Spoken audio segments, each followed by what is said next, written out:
السلام علیکم، میں ہوں فرزانہ روحی اسلم اور یہ ہے میرا یوٹیوب چینل۔ دوستوں، ایک بہت مشہور مصرع ہے، مژگاں تو کھول، شہر کو سیلاب لے گیا۔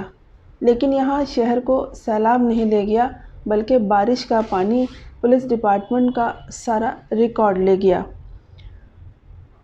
اور یہاں شہر کو، آبادی کو، انسان کو، بلکہ سارے ڈیٹا کو ہی بہا کر لے گیا۔ پاکستان میں سیلاب آیا ہی اس لیے تھا کہ ظہیر گینگ کا سارا ثبوت، سارا ریکارڈ اور سارا ڈیٹا بہا کر لے جائے۔ جب بارش زیادہ ہوتی ہے تو پانی بھی زیادہ آتا ہے، جب پانی زیادہ آتا ہے تو سیلاب ہوتا ہے، اور جب سیلاب ہو تو سڑکیں بہہ جاتی ہیں، اور جب سڑکیں بہہ جائیں تو پولیس اپنا کام نہیں کر سکتی۔ پولیس ڈپارٹمنٹ کا سارا کام رکا ہوتا ہے، سڑکیں ٹوٹ پھوٹ کر بہہ جاتی ہیں۔ اب یہ پولیس جو ہے وہ نہ کسی ملزم کو پکڑ سکتی ہے، نہ کسی مجرم کو، وہ سفر ہی نہیں کر سکتی۔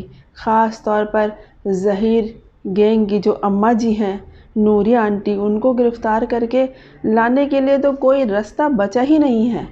آسمان بھی ٹوٹا پھوٹا ہے اور گیلا گیلا ہے بارش کی وجہ سے، جہاز پہ بھی نہیں جا سکتے، ٹرین کی پٹریوں کا کیا کہنا، اور اس شہر کے کیا، اس ملک کے سڑکوں کا حال ہی مت پوچھیں، وہ ابھی پانی پانی ہے۔ یہ انکشاف کس نے کیا ہے جس کی وجہ سے میں نے ایک اتنی طویل تمہید باندھی ہے؟ سابقہ تفتیشی افسر جناب شوکت شاہانی قبلہ نے، کہ جناب اس کیس کا تو، یعنی ظہیر گینگ کیس کا تو سارا ریکارڈ بارش کے پانی میں بہہ گیا۔ اب تک تو ہم نے یہی سنا تھا کہ جدید دور میں ڈیٹا اڑتا ہے، مگر اب ڈیٹا بہہ بھی جاتا ہے، وہ بھی سیلاب میں، بارش کے پانی میں۔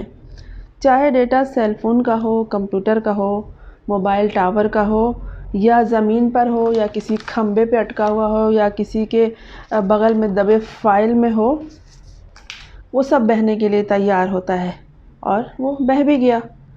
اب پولیس کیا کر رہی ہے؟ وہ ہنسی خوشی زندگی گزار رہی ہے، ادھر ادھر گھوم رہی ہے، کام ختم، خس کم جہاں پاک۔ اب یہ ڈیٹا سیلاب میں بہے یا طوفان میں اڑے، بابر سلیم زندہ باد، نکال لائیں گے کہیں نہ کہیں سے، بھلے وہ ڈیٹا گیلا ہی گیلا کیوں نہ ہو، لیکن نظر سارے زمانے کو آئے گا۔ اور اگر ڈیٹا کو زمین میں دبایا گیا ہے تو شاہد حسین زندہ باد، وہ کس لیے ہیں؟ وہ بھی تو ادھر ادھر سے کھوج کھاج کے اصل بات نکال ہی لیتے ہیں، سچائی کو سامنے لے ہی آتے ہیں۔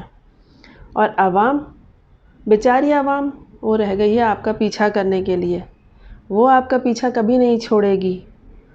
اور بنت کاظمی کا کیس جو ہے، یہ عام آدمی کا کیس نہیں ہے، یہ بچیوں کا کیس ہے، پاکستان کے مستقبل کا کیس ہے۔